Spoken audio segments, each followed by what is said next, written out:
we're going to have a look at how volume affects the pitch of an instrument. Now, by volume, I'm not talking about louds and softs. I'm not talking about turning the volume up or turning it down. I'm talking about the actual depth of the body of the instrument and the substance that's contained within it. Now, in a shameless bit of product placement, I have 4 J2O bottles here filled with different amounts of water. So this one's about 2/3 full and this one's empty. And if I tap them with this, from this end to this end, you'll notice that they change in pitch. Okay, the one at this end has got the deepest pitch, this one's got the highest pitch, this one's got the most water in it, and the sound is resonating through the volume of the water there. Okay, and this is how xylophones work. So you'll notice that all the xylophones in our classroom, the larger bars, the bigger bars at the left-hand end of the instrument produce a deeper note, a lower note than the smaller bars on the right-hand end of the instrument. Now, we've all done this. You finish your bottle of J2O, and then the first thing you do, blow across the top of it. Now you'll notice that now I'm blowing it over it. This one on this end is producing the deepest note. If I blow on this one's producing a higher note, because now the sound is resonating through the space, the air inside the bottle, and because this has got the most air in it, or the most space there with air, and this one's got not so much space, we now have a higher note. Now, when I was setting this up, I noticed that when I blow over a J2O bottle, that note is roughly an A. So I've tuned these so I can now play, oh, that slipped, so I can now play an arpeggio, a chord of A. Watch and listen.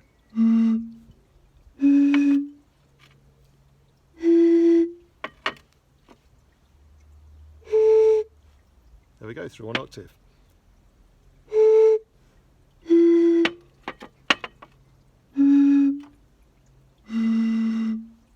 There we go. So, when you tap the bottle, the more water that's in it, the deeper the sound. When you blow over the bottle, the less water that's in it, the deeper the sound. I have here some wine glasses now, which I've filled with different volumes of water, and we're going to use the same principle as with the bottles, but in a slightly different way. Now, I don't know if you've tried this. I do this all the time when I'm doing the washing up. It drives my family mad. If you fill the water in there, then if you dip your finger in, hold the glass down firmly, what this is going to do is going to create friction, and as I run my hand round the rim,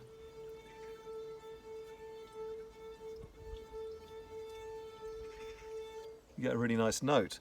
I don't know if you can see from the angle there, but you see the sound waves going through the water as well.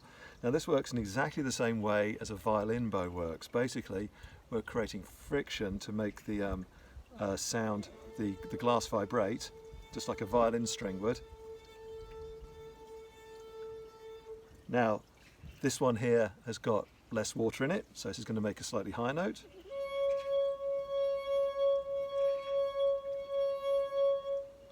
And this one also is a smaller glass, and I've filled it all the way up, because funnily enough, because it's smaller, I have to fill it all the way to the top to get this note. Now can you hear that? So I filled these with the right amount of water, again to make the A major chord. And I've even here got myself a mixing bowl.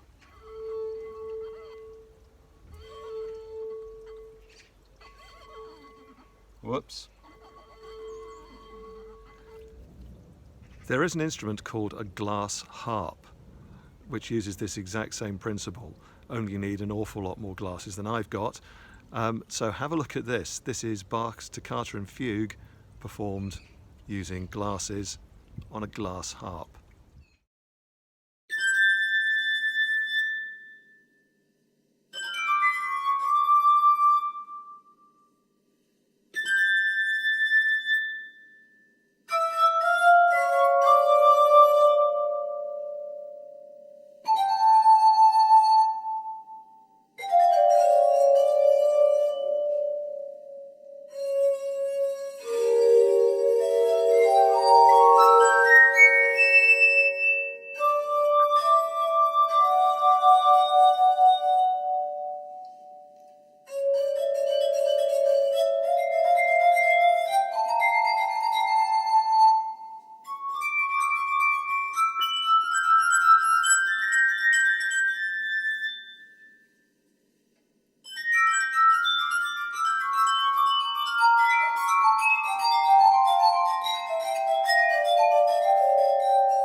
So I feel a bit inspired by that. So in my own basic way, I'm going to use my J2O bottles and my glasses filled with water, and let's see what we can come up with.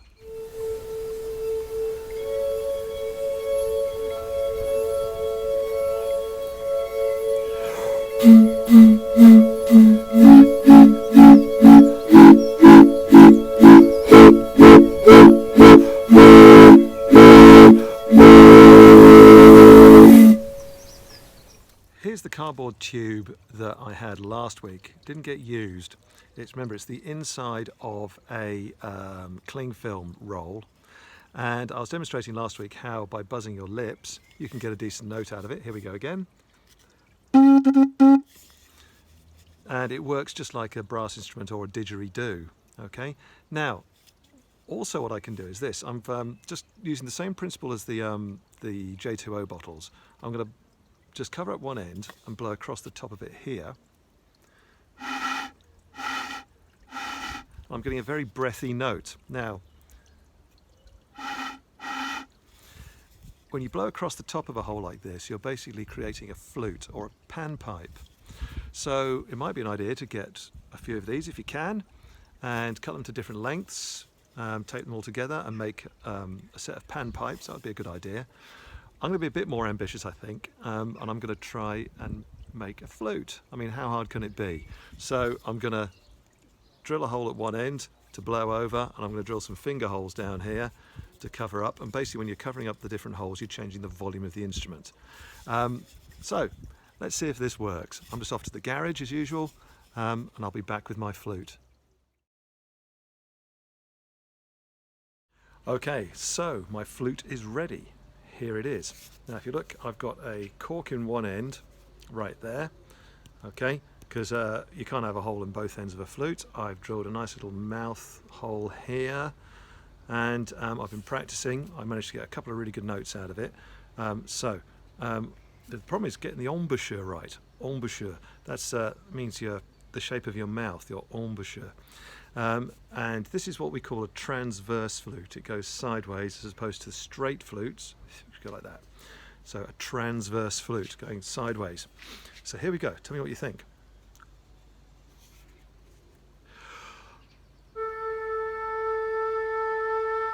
No, just kidding. Doesn't sound like that at all. Let's try again.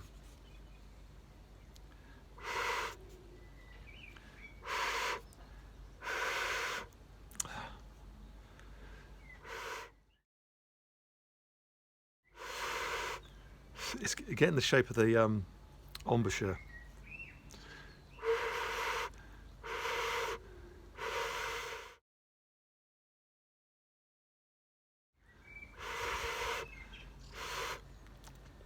I'll get there.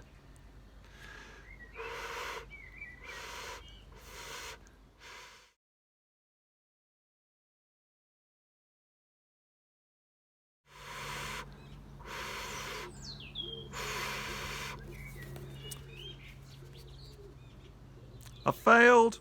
Oh well, live and learn. Not all things work, do they?